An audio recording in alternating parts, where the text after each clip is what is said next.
fascination with trains, the wonder of wheels on the tracks, and a whistle in the air. Next stop, Our Duck Locomotive Works. Founder Trippa Quadro has tracks running around what's known as his yard office inside a Rollinsford mill building, where he designs these. Super scale. Super scale. It's Wow. big trains. That's a really big train. It's huge. Super scale locomotives, as well as standard size versions. He creates wooden kits so locomotive loving people like himself can assemble them on their own. You're trying to be historically accurate. As historically accurate as possible. And people who love this stuff, like me, we get a kick out of building that. Customers around the world are constructing their own railroads at home with Tripp's Engineering. From Thailand to Scotland to Poland, people can expand upon and really make their own. The kits are really great when they look painted. What you receive is a big red box with Our Duck plastered on the top of it. Just pop out the parts and assemble it as you go. And what you end up with is a really, really solid, smooth rolling model. Pop the whistle out of the board. Tripp and design intern Zach laser cut the wood pieces that will fit together precisely, from engine compartment to coach and caboose. I'm overseeing the entire operation. Okay, here comes the builder's plate. And look at you building history one piece at a time. It's an Our Duck. It's an Our Duck locomotive kit. I love it. And these were really, really incredible machines. But as you can see, all the interiors are fully detailed. You know, you've got your cab controls, you've got your little gauges and dials. Oh, time to pause for a train passing outside the window. Okay, back to the teeny dials. You can see the teeny little dials in there. Yeah. And all the little levers move. It's a good time. First stop on Tripp's train journey can be traced back to his boyhood days. Ever since I was a little kid, I just am fascinated by this stuff. I always have been.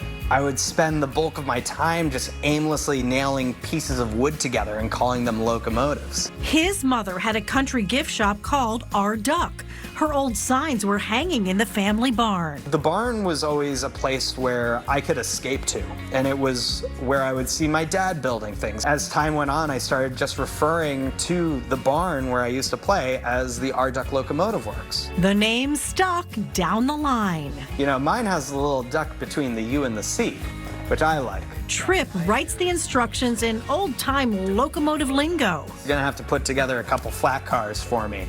Or we need some box cars because we got milk coming down from northern Maine. Those little things are slipped into the instructions here and there, and that's what makes it really strong and fun and creates this huge, wonderful experience for the builder. And he honors locomotives that have chugged through time.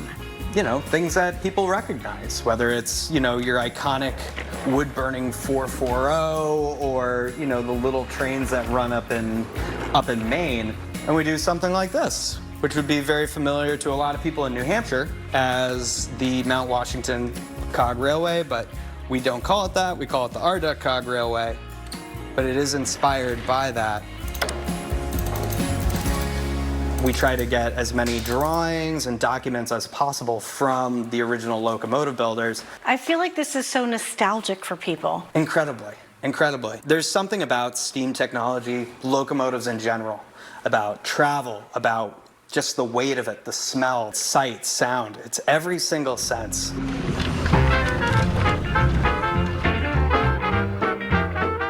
And this would have operated between New York and Chicago on the water level route. Museums, communities across the United States, even other countries, commissioned Tripp to create locomotive kits honoring their rail history. So that's actually the Wiscasset, Waterville, and Farmington Railway, and that's a fantastic museum.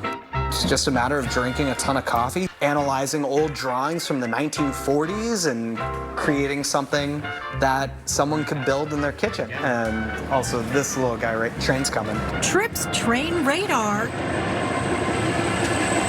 is always right. Before I even hear a train horn, sometimes you can hear the trestle bridge outside start to hum and sing a little bit.